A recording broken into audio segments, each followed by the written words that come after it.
Winter is coming, so here are 10 must-read fantasy books to read this winter. In order to curate this list, I asked more than 100 readers, both on Instagram, Reddit, and on YouTube, what were your favorite reads for these chilly winter nights? And no, Sword of Kagan, my favorite standalone of all time, it's not within this list, but this is also a perfect winter read because it has incredible ice magic, perfect family dynamics, tension. It is such an incredible read. But in the top 10, we have Song of Ice and Fire with the first book, Game of Thrones. It was mentioned time and time again, not only because of the winter is coming meme, but because part of this massive story unfolds in the north, where we have these characters that are all surrounded by snow, by winter. And what makes this read so great is that it has a highly political tone to it. It is very strategic, and we will start to know a lot of different houses, a lot of different characters. It can be a little bit overwhelming at the beginning. With some exceptions, all of our characters are very morally grey, and you fall for them. It's very easy to be mesmerized by how incredibly difficult decisions these characters are making from the beginning, but also how you get to know their intentions. It's kind of like seeing how your mind goes to madness as you start to grow this empathy for these characters. Beyond that, you also have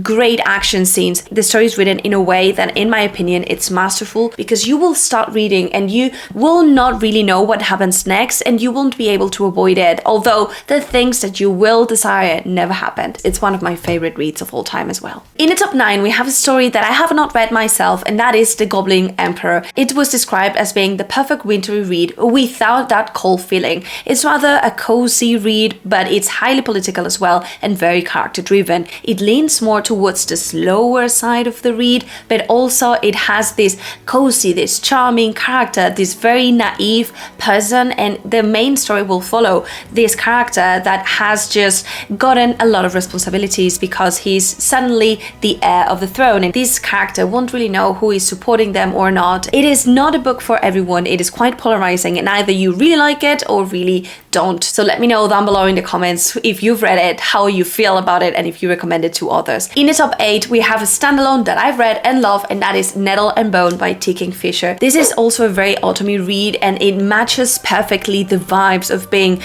kind of gloomy, but at the same time it has just so great humor, characters that are misfits. You have this quest, but it's also this family found vibe, but you have a dog that is made of bones. And the magic of this book, it's not only that it has folklore and it has this setting that it's really gloomy and it's kind of frozen without being snowy, but that in essence you have this dark folklore story that surrounds you with humor and with action, and it's really charming. We'll follow this girl. She's the last sister to the throne, and she does not really believe herself to be of any importance. And one day she discovers that her dear sister that is married to the prince of the neighbor kingdom is treating her very badly. So she tasks herself with the mission of solving everything while avoiding war. Such a short read. It reads very, very, very fast. In the top 7, and I am so happy that these reads are here because are one of my favorites of the year, we have The Empire of the Wolf with the first one, The Justice of Kings by Richard Swan. This is a story that is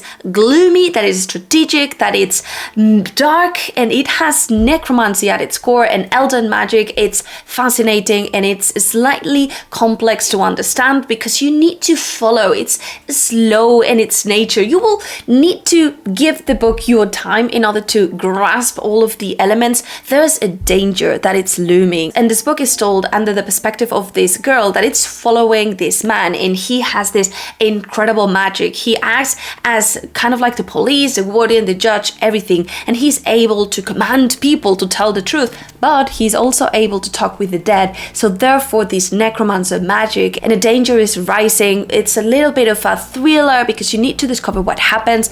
Book 1 starts in this very gloomy, isolated village where things are raining completely. There's frozen nights everywhere, and then book 2 changes slightly, moves to a city, but the stakes are so incredibly high, and it's a high fantasy story, perfect to read in those chilly winter nights. In the top 6, we have Emily Wilde's Encyclopedia of Fairies, which is so cozy, so charming, and it has gotten so many votes.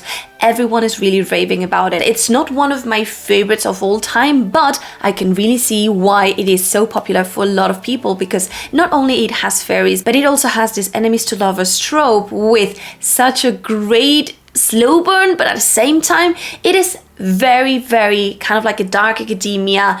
Our main character is not really focused on love or anything, but just to understand the fairy. And the main character, Emily, it's actually one of the characters that I enjoyed the most throughout this last year. So I can really see where this is coming from. And we'll be following our girl, Emily, as she studies the Fae. And in order to do so, she has realized that there's a part of this Fae that has not been studied. She moves to this Norway-like setting in order to understand and write about this isolated, almost icy, frosty Fae and everything that surrounds it. It is very folklore oriented as well, and it has the perfect blend of very cozy, charming vibes with very disturbing scenes, which make it just the perfect read. I read it really fast, the pacing it's perfectly balanced, and I really enjoyed it. Perfect for this season. In the top 5, we have perhaps one of my favorite books of this year, and that is The Empire of the Vampire. I am so surprised that this is here. There are two main things that should have made this story not for me, but yet it really was. The first thing is that the whole narration is told from the perspective, from the recollections of the memories of our main character. But it is not my style because it makes it for a very unreliable narrator. And in this case, we see how the main character is a hero, and he describes himself as a hero, which was really similar to the Quoth style, which wasn't really my style. And the second thing is that there are different time jumps. So there are different parts in this book, and each of these part follows a different timestamp within this character story. And it took me a solid moment to understand that this was happening. However, once that you start to understand these different parts, the purpose of breaking this story in different pieces just really made it for me, because I was hooked. I wanted to understand more what was happening. It is not only set in this really frosty, gloomy setting, because one day the sun kind of sets, and although it is still there, it's never bright, and therefore the vampires have come, and now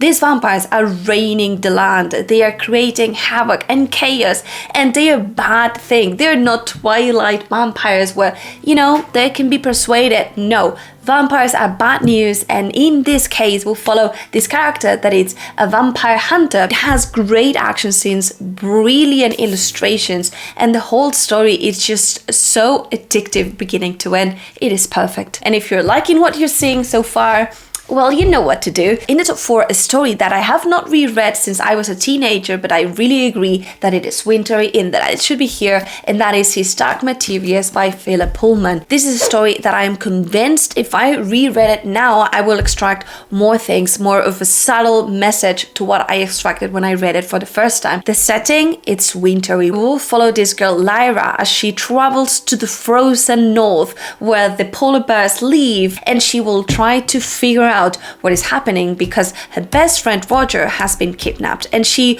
will discover something terrible that kids are missing and that kids have been using for something that is quite dark. In this world, people have these animal companions, and it is such a beautiful but dark and adventurous story where you will find witches, you will fight these incredible fights with the bears, these great animal companions. The trope's really focused on finding your space within your family, within your friends, figuring out who you are, and that quest is honestly amazing to follow. In the top 3, a story that I have not read myself, but it was praised so good in the comments, and that is Hogfather by Terry Pratchett. This is part of the Discworld, and it is a story that will follow Death taking care of Christmas. The result can only be hilarious, slightly dark, and incredibly compelling. It has been pitched as the perfect story if you want something that is funny, that is slightly dark, and that all in all will get the best of Pratchett while it's not incredibly long. It's a fast read that really has more of a wintry holiday vibe to it, as the Christmas are in danger,